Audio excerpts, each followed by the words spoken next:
Hi guys, today I'm going to show you something. I know it's probably 4 years too late, but it is 2013 and I wanted to show you guys how to use the G27 or G25 if you may have it, Logitech wheel on Grand Theft Auto 4. Now, there's a lot of guides out there, painstakingly a lot of guides, but I just wanted to once and for all make one video that truly just just fucking answers to people which solution works the best for their wheel. Hands down, will always work no matter what, unless they do something wrong in this video. See, Grand Theft Auto 4 does support the wheels, but it really sucks. What I mean by that is that when you slightly turn your wheel to the left, or slightly turn it to the right, there's a dead zone. What that means is 10% of your movements are not counted. So if you turn it slightly to the right, the wheel in the game actually won't turn, meaning there is a dead zone. There's a region of the rotational axis which is dead, which responds to no direct input whatsoever.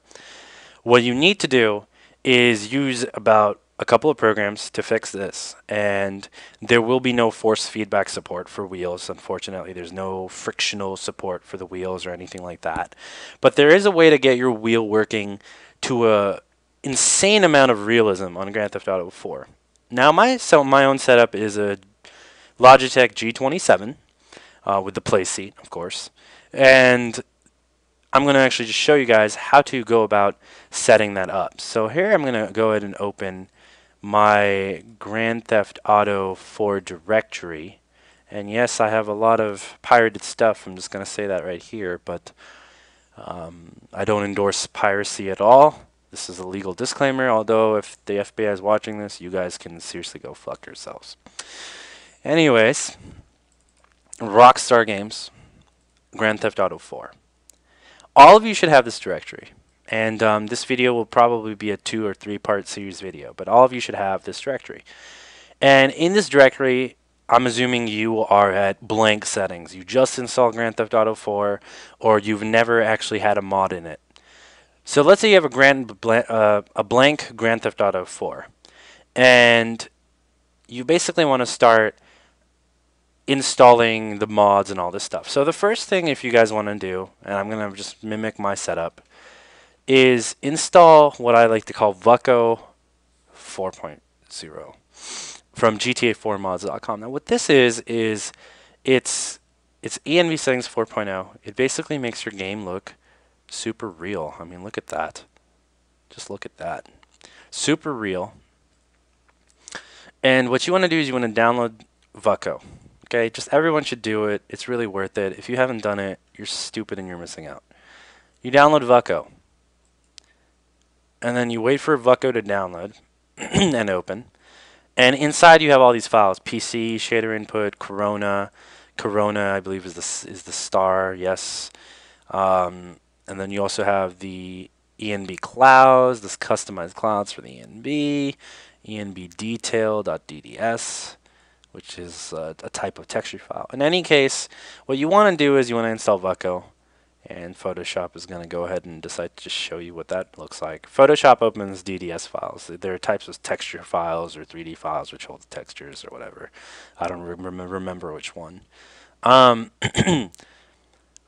here's what we're going to do. I know this video is primarily about the wheel, but so this cannot open DDS. There's a program called I forgot what it's called, but if you look under tools, it's called, what was it? Spark 4. That opens DDS files. But anyways, what you guys want to do is you want to actually get the ASILoader, first of all. The ASILoader it just loads a lot of cool scripts and custom mods. This is your first step. The ASILoader, it says for GTA 4.0 and lower. Most GTA right now is 0.7.0. Don't worry about it. It's by Alexander Blade. Just get it. And it will be a file called dsound.dll. Dsound. You just drag this into your GTA 4 directory. The rest is going to be d3d9.dll from the Vucko file. All these ENB files. What the ENB files are, they're basically visualization files, or enhanced I forgot what the label is called, but ENB series is actually what it's called. And it's just a way to make your games look way prettier than consoles for minimal FPS. Everyone should be getting this. Don't worry if you don't have a good card. Just get Vucko. It'll work. What you then want to do to get the wheel working is you want to basically get a program. It's called Xbox 360 CE. Okay, X360 CE. And it's by a guy called Toka or Tapsio, right? So it's an Xbox 360 controller emulator. What this does is a wrapper that translates X input calls to direct input calls for support for non-X input devices in new applications.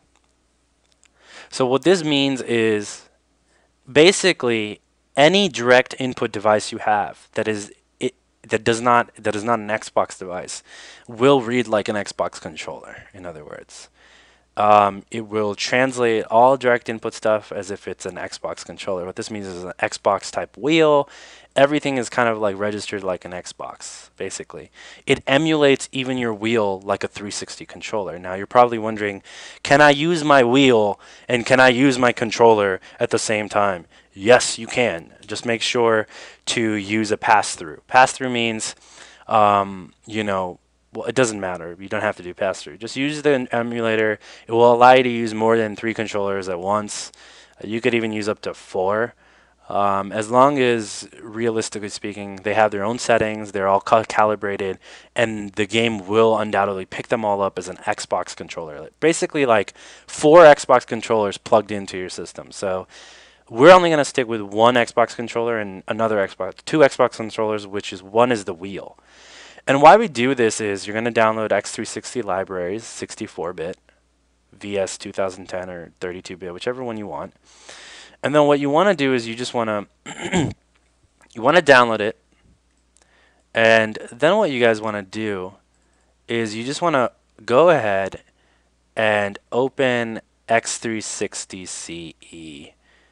And I'm going to go ahead and open that right about now.